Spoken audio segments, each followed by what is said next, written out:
I head up our demand generation team, and we do field marketing, we do in-person events, online events, we also sponsor events, and we did our first hybrid event in July of 2021, which was gave us a lot of learnings that we can also kind of relate to our customers that use our platform. Yeah, what are some of those learnings? Hybrid events are not easy.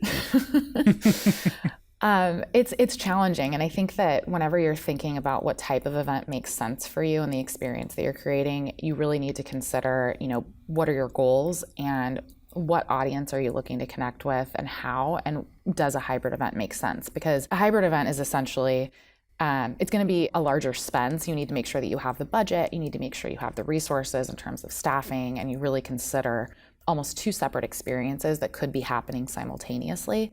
And there's a lot of planning that's involved in that, because the nuances of the attendee experience when they're joining you online are wildly different from someone that's joining you in person. And so thinking through all of the details, event organizers are very meticulous and very detail oriented. You have to really think about two completely separate experiences that are happening, and it's a lot of work. And I know that a lot of people that have hosted their own hybrid event can empathize with that. Do you see hybrid events always being a part of the equation moving forward as more in-person starts to happen more and more? Do you still think hybrid is going to be here for the long term? I think digital isn't going anywhere. Virtual events are here to stay. And that's definitely something that will continue well beyond the last couple of years. I think that hybrid isn't always the answer, and it's not a one-size-fits-all approach. There's a lot of different ways that you could approach hybrid based off of, a variety of factors as it relates to what type of event you're doing. But I think that it's something that people should really consider. Do you want to have a recording that you share after or not? Do you want to have an online audience that's there with you at the same time as what you're doing in person? Does that make sense? And then if so, what are the things that you need to really consider when it comes to someone that's tuning in from their computer versus someone that's with you? And I mean, something that we found is that content consumption is very different. For the pace of an online event to feel right, the content needs to be a little bit shorter. So if we did an in-person event, we might have a panel conversation that goes 40 minutes with a Q&A, but then online, it really makes more sense to keep it to 20 to keep it punchy. So little things like that are important to consider. And I don't think that everyone needs to do hybrid. I do think that you need to think about what's the digital layer, if any, at your events that you're doing in person, and what does that look like and what makes most sense.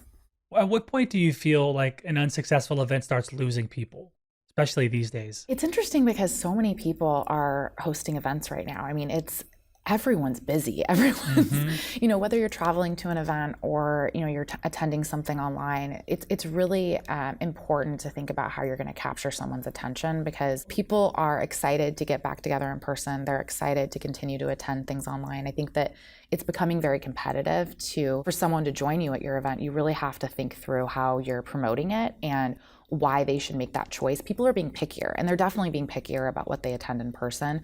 We found that there's a 75% reduction in size for in-person events. Wow. And it's interesting because we've heard that from our clients, we've heard that from research, but we also have seen it ourselves. An event that, maybe in any other circumstance might have had significantly more people, we have to spend more time promoting it and give us a little bit more runway there, because in order to hit our goals of the people that register and the people that join us in person, we have to, take into consideration it is a lot harder to get people to come out. Is there a balance of kind of flow between this kind of keeping people entertained, but also educating people? You want them engaged, but also not lose them. Have you find a flow that works appropriate when it comes to education versus entertainment? Yeah, I think it's really important to think about the engagement with your audience as it relates to your content. And we love opportunities through our virtual experiences, like you would in person, to get people excited about the event. And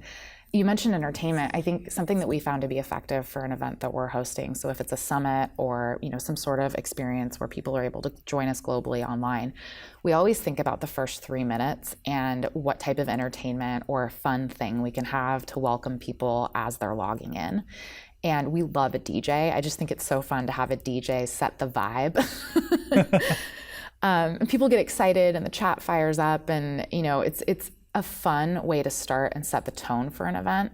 And I think it's important to think of the element of entertainment as it comes to your entire content and programming, does it make sense to have an MC that kind of carries everyone through the event experience? And then from there, maybe you have a break where people can go network, but during the break, if people don't want to go to the networking area, one of the products that we acquired in 2021 is StreamYard, and they have kind of their own team within the Hopin organization that runs events and does things specific for our audience of users for StreamYard. And they had an a cappella group that performed a mashup during the networking break. That's perfect. It was amazing. I mean, I loved that moment, and I love networking. I think it's one of my favorite things of an online event that uses Hopin, because I think it's a cool feature. But I didn't go to the networking because I was so enamored with this a cappella group that was performing. That's amazing. But that's the kind of thing that you talk about. Like then you're telling your friends, you're telling your family, oh, this was a really cool thing and an experience that I went to. And one of our customers, her name is Jess. She's with Broadway Unlocked, and they're an agency that has a lot of really amazing clients that do really cool things. But she's said that they take the approach, like, it's not just an online event, it's a show, and you want to think about it as a show. And how do you that's really important when it comes to engagement and the attendee experience. That's huge. I love that. And I'd love to start to see some of these older, larger enterprise businesses that, that have the resources and ability to do this, but to take some time to make it a show. Because sometimes some of the content is just so stale and old, you lose people. And I love that. If you just think of it, how can we make this an actual production? Like, how can we create something special? That's great. Hey everyone, thanks for watching. This segment is brought to you by Salesforce. Salesforce brings marketing and engagement together. If you want to learn more, head over to salesforce.com/marketing. And please subscribe to this channel for more marketing insights from the world's best marketing leaders across the Fortune 500 and beyond.